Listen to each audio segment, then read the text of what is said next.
Magandang umaga sa ating lahat. Brother Nick didn't have an easy life. He suffered, and he suffered a lot. He grew up in poverty and endured a lot of challenges all throughout his life. But he was not bitter. He didn't actively avoid suffering or pursue an easy life. Brother Nick had a hard life, but he responded with growth and perseverance. Yesterday, when Father Dito, Father Jay, and I were talking, and we were talking about Brother Nick, we appreciated the fact that we were witnesses of the last 20 years of Brother Nick's life.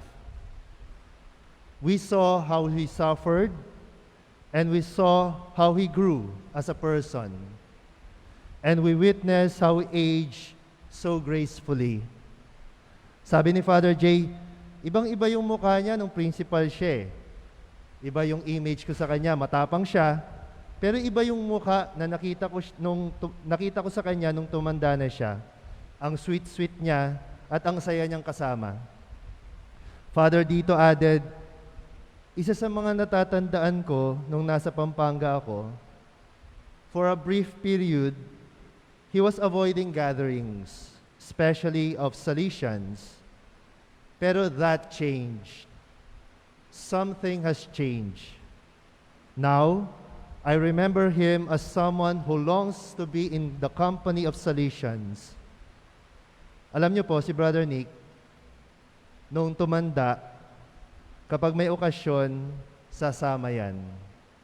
Kahit may sakit yan, kapag manunood ng sine o kakain sa labas, babangon yan.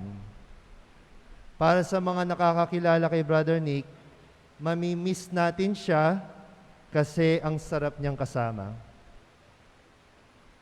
Brother Nick had a hard life, but he loved life. Brother Nick loved working. He loved teaching. He loved gardening. He loved watching movies, he loved music, and he loved bonding with friends. Was Brother Nick successful? Yes, he was good in sports and in coaching volleyball teams. He was excellent in running the youth center. Brother Nick taught hundreds of Bosconians. Many of his DBYC scholars and students are now successful in their careers. Some of them have even become Salesians themselves. Indeed, Bro Eagle, as simple as he was very, very successful. But for me, the best thing that he had offered, his greatest achievement, was the cross and how he carried that cross. Hindi ko na po nakita si Brads na lumilipad sa basketball court o pumapalo ng bola sa volleyball court. Hindi ko na siya naabutan bilang principal. I saw him as Lolo Nick, weaker physically. I saw him carry the cross and carried it well. Brother Nick had a hard life. Some of our lay mission partners were asking, how could a good man suffer so much? Why did he have to undergo such painful death? I tell them, it's because suffering has always been part of Brother Nick's vocation. He accepted that cross. He embraced it and carried it with love. Something to suffer, something to offer. Sabi nila, napaka-generous ni Brother Nick. Sabi ko naman, so generous na kahit sa offering of his suffering, hindi siya nagtipid. For Brother Nick suffered a lot, and he offered a lot. You see, kapag may sakit si Brads, o kapag may pain siya, he'd tell us that he was offering his pain for us. Kaya naman, kapag may sakit si Brother Eagle, sinasabi ni Father J, uy, may blessing na darating. Whenever we encounter problems in the school and when there was a needed project to be accomplished, but solutions are out of sight and challenges seem impossible to overcome, we would jokingly turn to Brother Nick. Brads, we need you to suffer for us. Di ba, Father John Manalo? Brads, tatanungin niya, wala ka bang sakit ngayon? Magaling na ba yung ingrown mo? Father J would then get a hammer. Brads, kailangan natin magpatayo ng building. Pukpukin pa natin yung isa mong kuko para may i-offer ka uli. And Brother Nick would jokingly but seriously offer his foot. O ayan, mamili ka.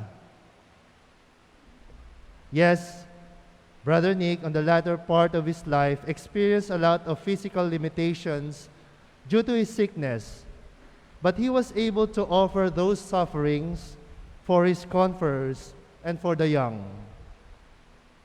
Our Salesian Constitution state that the life of a sick and aging conferer takes on a new apostolic significance. In spite of his failing health, Brother Nick still had something to offer, his pain. The Lord accepted it as a pleasing sacrifice. Dear Lord, Ikaw lang ang nakakaalam kung gaano karaming blessings ang natanggap ng kongregasyon dahil sa mga sakripisyo ni Brother Nick at ng maraming Salesians na may karamdaman. Last year, July 18, 2019, I visited Brother Nick in Makati Med. I wanted to surprise him, but when I entered the room, I was the one who was surprised. He wasn't on the hospital bed. Sabi ko, ba't nandiyan ka sa chair? Ba't hindi ka nakahiga? He answered, umalis sandali yung bantay ko, kaya ako muna nagbabantay. He asked me, anong oras ka umalis ng Tarlac? Kaninang 3:30 a.m. Sabi ko, para hindi ako matraffic. O sige, matulog ka muna dyan. He answered. O sige, Brads, hihiga muna ako ha. Ako muna yung pasyente. O Brads, picture muna tayo. O forma, Brads. Ready? Smile. Click. Yan si Brads nung na-hospital siya. Mahilig pa rin magpatawa. I thank God that Brother Nick, even at the last moment, never lost his sense of humor. That sense of joy.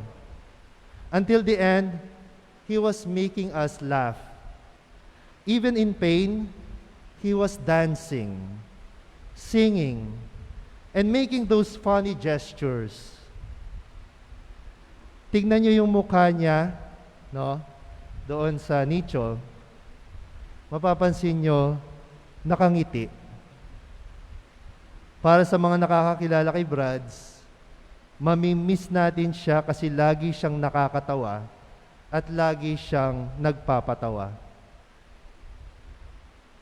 I always say that one of my best experience as a priest is having the chance to accompany my own father in the last months of his life. Para sa akin, doon ko naramdaman yung pagkapari ko. Now, I'm so thankful that I could say this in all sincerity, my dear conferers, that one of my best experience as a Salesian, as a confer in a community, is being with Brother Nick in the final months, in the final days, in the final hours of his life. I won't consider myself as a good Salesian. I have not lived out the Salesian constitutions faithfully, but I'm thankful that I have been given an opportunity to live these two articles, Article 53 and Article 54, the sick and aging confers and the death of the Salesian. In Tarlac, we're not a perfect community, but I think we got it right. I thank my community for that. I'm not a wise person, but I'm surrounded by wise Salesians. I don't know how to lead the community, but my community held my hand, and they showed me how to accompany Brother Nick. Meron po akong bilin sa ating mga confers, sa ating mga Salesians, at sa inyo, young seminarians. Kapag nabigyan po kayo ng pagkakataon na samahan at alagaan ang isang confer na may sakit at nalalapit na sa kanyang pag-uwi sa Ama, huwag na huwag ninyong palalampasin ang pagkakataon. Believe me, hindi nyo po ito pagsisisihan. This past month was a concrete experience of community and brotherly love. Seeing my confers express their special love and thoughtful care for Brother Nick has revived me personally. Sa aking community at sa mga Salesians na nagmahal at nangalaga kay Brother Nick, hindi niyo po tinipid ng affection ang ating kapatid. Father Jerome, thank you for becoming our leader many, many times. Your leadership has made the past months a truly spiritual experience.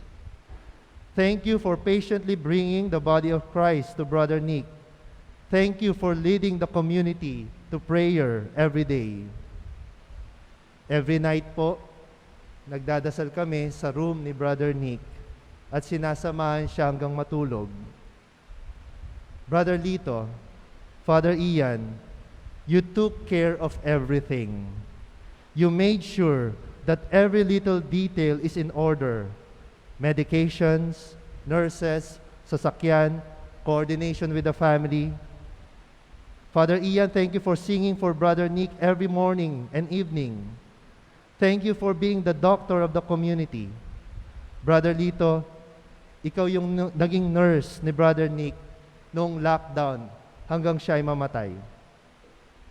Father Danny, thank you for receiving guests and accommodating them and listening to their stories about Brother Nick during the wake. Yung mga practical trainees, you have been the source of joy of Brother Nick. Dandrew, galing ni Merce, di ba? Special mention po kay Brother Paulo kasi nung hindi na kumakain si Brother Nick, nung hindi niya na kayang sumubo, isa lang ang hinahanap niya, kape ni Brother Paulo. Yung mga nakasama ni Brads, no? Maraming salamat po sa mga staff ng Sati Clinic na ihatid natin ng maayos si Brother Nick. Taking care of a sick confer is one of the greatest ministry of a Salesian. I am sure that in the most difficult and painful moment of Brother Nick, he was able to feel the Father's love. Brother Nick really suffered pain, but he never felt alone. Ang ganda lang isipin, he suffered and died surrounded by Salesian community, by his family, by his friends. And this is special. He was surrounded by the young people themselves. Noong namatay po si Brother Eagle, nandyan po si Carl, ang tatlo sa kanyang mga scholars, si Dexter, si King, at si Robert. One of the best image that will remain in my memory habang kami ay nagro-rosary nung isang gabi, si Brother Nick, a Salesian, in pain. At ang kabataan na kanyang inalagaan at hinagkan, ngayon naman, hawak-hawak ang kanyang kamay, kinakantahan, si Brother Nick nakatulog habang hinihele ng isang kabataan. I thank the Lord for letting me see this beautiful sight, a highlight of my Salesian life. Dear confers, seminarians, let me repeat, kapag nabigyan po kayo ng pagkakataon na samahan at alagaan ang isang confer na may sakit at nalalapit na ang kanyang pag-uwi sa Ama, wag na wag niyong palalampasin ang pagkakataon. Believe me, hindi niyo pagsisisihan. Brother Nick had a hard life, but he lived a happy life. And he died a happy death. It was summer of 2019 when I was told that I need to attend a meeting with Brother Nick's team of doctors. Pinagmamadali ako noon. Pumunta ka sa Makati, dali. He was brought to Makati Med. He had a series of tests.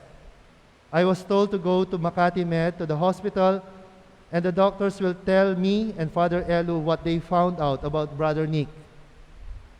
It was bad news. Doctors were crying.